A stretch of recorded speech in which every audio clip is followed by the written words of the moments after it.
अच्छा, जब भी हम पैसे के बारे में सोचते हैं तो सबसे पहला सवाल हमारे जहन में क्या आता है? यही ना कि भाई इस पर मुनाफा कितना मिलेगा। लेकिन क्या हर किस्म का मुनाफा एक जैसा ही होता है? चलें आज फिनेंस को एक बिल्कुल ही अलग एंगल से देखते हैं, एक ऐसे कॉन्सेप्ट के जरिए जिसे कहते हैं रिबा, जो हो सकता है मुनाफे के बारे में हमारी पूरी सोच ही बदल कर रख दे। ये एक ऐसा सवाल है जो सच पूछें तो हम खुद से बहुत कम ही पूछते हैं, है ना? हमने बस ये मान लिया है कि भाई प्रॉफिट तो प्रॉफिट होता है।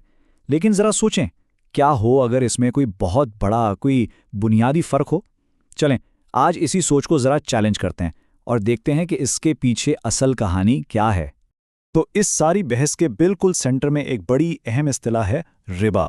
अब देखें, ये सोचना बड़ा आसान है कि ये बस सूद या इंटरेस्ट का दूसरा नाम है, लेकिन ये इससे कहीं कहीं ज़्यादा है। ये एक बहुत वसी, बहुत गहरा कॉन्सेप्ट है जिस पर एक पूरा फाइनेंशियल सिस्टम खड़ा हो सकता है। तो बिल्कुल बुनियादी तौर पर रिबा का लफ्जी मतलब है कोई भी ज्यादती, कोई भी इजाफा। और जब हम इसे फाइनेंस की जुबान में देखते हैं तो इसका मतलब है वो एक्स्ट्रा पैसा जो किसी असल चीज़ या सर्विस के बदले के बगैर लिया जाए। ये पॉइंट बहुत बहुत अहम है क्योंकि ये सीधा सीधा इस मॉडर्न आइडिया को चैलेंज करता है कि वक्त खुद भी एक चीज़ है जिसे मुनाफे के लिए बेचा जा सकता है। देखें, रिबा की ना कई किस्में हैं, लेकिन आज हम बात करेंगे इसकी सबसे बुनियादी किस्म पर जो इस पूरी बहस की जड़ है, और वो है रिबा अन-नसीआ। तो सवाल यह है कि आखिर ये है क्या चीज़? रिबा अन-नसीआ, जिसे रिबा अल-कुरान भी कहते हैं, ये बिल्कुल वही चीज़ है जिसे हम में से ज़्यादातर लोग सूद या इंटरेस्ट के नाम से जानते हैं। मतलब किसी भी लोन एग्रीमेंट में जो प्रिंसिपल अमाउंट होता है ना, उसके ऊपर पहले से तयशुदा एक्स्ट्रा पेमेंट। और यही वो ख़ास किस्म है जिसे कुरान में बराह रास्त मना किया गया है। और इस मामले में ना कोई कन्फ्यूजन की गुंजाइश ही नहीं छोड़ी गई। ये हदीस बात को बिल्कुल साफ कर देती है। कोई भी कर्ज जो अपने साथ कोई फ़ायदा, कोई मुनाफा लेकर आए, वो रिबा है। सीधी सी बात, यहाँ कोई अगर मगर नहीं है। इससे इस कॉन्सेप्ट की अहमियत का अंदाज़ा होता है। अब यहाँ से बात असल में दिलचस्प होती है। अगर कर्ज पर कोई भी एक्स्ट्रा पैसा रिबा है, तो फिर जो ट्रेडिंग में प्रॉफिट होता है उसका क्या? भाई वो भी तो एक तरह का इजाफा ही है ना, है ना? तो इन दोनों में फ़र्क क्या है? इस फ़र्क को समझना सबसे ज़्यादा ज़रूरी है। कुरान खुद इस मामले में एक बिल्कुल वाज़े लकीर खींचता है। ये आयत साफ साफ बताती है कि तिजारत यानी खरीदो फरोख्त और रिबा दो अलग अलग चीज़ें हैं। एक हलाल है, दूसरी हराम। लेकिन सवाल ये है कि असल ज़िंदगी में प्रैक्टिकली ये फ़र्क नज़र कैसे आता है? इसे ठीक से समझने के लिए ना चलें दो सिचुएशंस का आमने सामने मुवाजना करते हैं। एक तरफ है ट्रेड पर मबनी ट्रांजैक्शन और दूसरी तरफ है कर्ज पर मबनी ट्रांजैक्शन। तो पहले बात करते हैं ट्रेडिंग वाले मॉडल की। इसमें फाइनेंसर क्या करता है? वो पहले कोई असल चीज़, कोई असासा खरीदता है, जैसे कोई गाड़ी हो गई या कोई मशीनरी। और ये बहुत अहम है, वो इस चीज़ का मालिक बन जाता है। इसका मतलब क्या हुआ?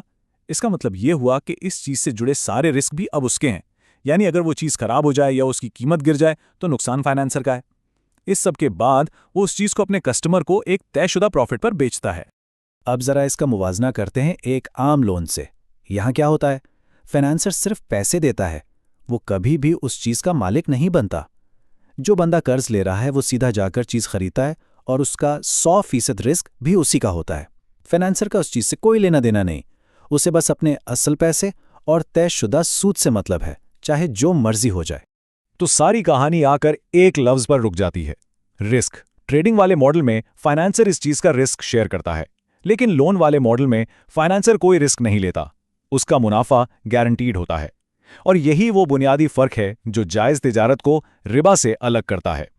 ठीक है, तो अब हम ये तो समझ गए हैं कि रिबा क्या है और ये प्रॉफिट से अलग कैसे है। तो अगला सवाल जहन में यही आता है कि आखिर इसे मना क्यों किया गया है? इस उसूल के पीछे ऐसी क्या गहरी अखलाकी और समाजी वजूहात हैं? आखिरकार इंटरेस्ट पर चलने वाला सिस्टम तो आज पूरी दुनिया की इकॉनमी पर छाया हुआ है, तो इससे फ़र्क क्या पड़ता है? चलें देखते हैं कि रिबा के साथ कौन से मनफी समाजी असरात जोड़े जाते हैं। तो इस नज़रिए के मुताबिक रिबा मुआशरे के लिए एक नुकसानदेह चीज़ है। दलील ये दी जाती है कि ये दौलत को सिर्फ चंद हाथों में इकट्ठा कर देता है, जिससे अमीर और गरीब का फ़र्क बढ़ता जाता है। ये खुदगर्जी को बढ़ावा देता है क्योंकि कर्ज देने वाला बगैर कोई असल रिस्क लिए या कोई हकीकी वैल्यू बनाए पैसा कमा रहा होता है। और ये नाइंसाफ़ी को जन्म देता है, ख़ास तौर पर उस वक्त जब कर्ज लेने वाले को नुकसान हो जाए, लेकिन उसे फिर भी सूद तो हर हाल में देना ही है। और आखिर में ये माना जाता है कि ये सारी चीज़ें मिलकर मुआशरे से हम आहंगी और ताउन का जज्बा ख़त्म कर देती हैं। तो ये सिर्फ एक ना करो वाली बात नहीं है, बल्कि ये एक बिल्कुल अलग किस्म के माशी निज़ाम को बनाने की दावत है। एक ऐसा सिस्टम जो कर्ज पर नहीं, बल्कि पार्टनरशिप और एक दूसरे के लिए वैल्यू क्रिएट करने पर मबनी हो। ये स्लाइड ना सारी बात को बहुत अच्छे से समेट देती है। एक तरफ इस्लामी मॉडल है, यहाँ बिजनेस की बुनियाद है ट्रेडिंग और इन्वेस्टमेंट पर, बैंक और कस्टमर का रिश्ता पार्टनर्स या खरीदार बेचने वाले का है, और कमाई होती है प्रॉफिट, किराए या फीस से। दूसरी तरफ रिवायती मॉडल है जो सिर्फ पैसे उधार देने पर चलता है। यहाँ रिश्ता है कर्ज देने वाले और कर्ज लेने वाले का, और मुआवजा वो सिर्फ और सिर्फ एक ही चीज है, सूद। और ये बात हमें एक बहुत बड़े सवाल पर लाकर छोड़ देती है। ज़रा तसव्वुर करें एक ऐसी इकोनॉमी का जहां फाइनेंस की बुनियाद इस बात पर हो कि लोग मिलकर रिस्क और रिवॉर्ड यानी खतरात और इनामात दोनों में शरीक हों, बजाय इसके कि एक पार्टी दूसरी को सिर्फ गारंटीड मुनाफे के लिए पैसे दे दे। ये एक चीज़ हमारे मुआशी रिश्तों को और फिर हमारे पूरे मुआशरे को किस तरह से जड़ से बदल सकती है।